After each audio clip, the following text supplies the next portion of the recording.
पाकिस्तानी ड्रामे कभी मैं कभी तुम में मुख्तलिफ सीन्स में कंटिन्यूटी की 3 बड़ी गलतियां नाजरीन की तवज्जो का मरकज बन गई। मिडिल क्लास फैमिली के 2 बेटों की अज़वाजी जिंदगी के गिर्द घूमती कहानी कभी मैं कभी तुम टीवी स्क्रीन और यूट्यूब पर खूब धूम मचा रही है और जुलाई के महीने से ही नशर होने वाले इस ड्रामे की मकबूलियत में इजाफा होता जा रहा है। ड्रामे की कहानी का मरकज फहाद मुस्तफ़ा और हानिया आमिर के किरदार मुस्तफ़ा और शर्जीना हैं, जिनकी अचानक शादी फिर दोस्ती से मोहब्बत तक का सफर दिखाने के बाद अब दोनों के दरमियान बढ़ती दूरियां तवज्जो का मरकज बनी हुई हैं। ड्रामा उतार चढ़ाव से भरपूर है और तमाम फनकार ड्रामे में ऐसी अदाकारी कर रहे हैं कि हकीकत से करीब तर दिख रही है। जहां ड्रामे की कहानी में मिडिल क्लास फैमिली और इंसानी रवैये की बारीक बीनी से लिया गया जायजा भरपूर अंदाज में नजर आ रहा है, वहीं ड्रामे में नाजरीन को कुछ गलतियां भी नजर आईं जो फनकारों की नहीं बल्कि प्रोडक्शन की गलती है, क्योंकि सीन फिल्माते हुए कंटिन्यूटी का ख्याल नहीं रखा गया।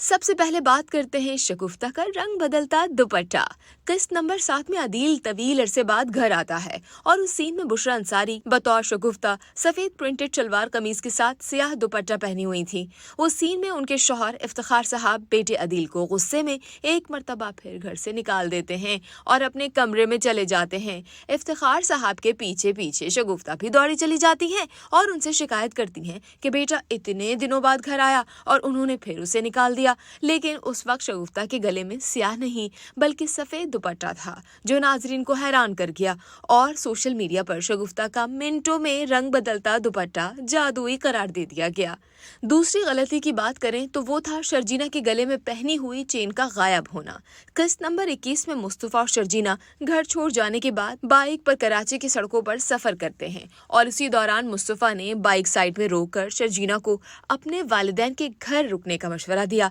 लेकिन शर्जीना ने उसे कहा कि जहां तुम जाओगे मैं भी वहीं जाऊंगी। उस सीन में शर्जीना गले में बारीक सी चेन पहनी हुई थी, लेकिन उसके बाद दोनों एक होटल में बैठे थे जहां शर्जीना के गले से वो चेन गायब हो चुकी थी। अब ये चेन अचानक कहां चली गई, ये सवाल चंद नाजरीन के जहन में आया, लेकिन कराची के हालात को सोचकर इस सवाल को भूलने में ही बेहतरी जानी। अब बात करते हैं रुबाब के हेयर स्टाइल की।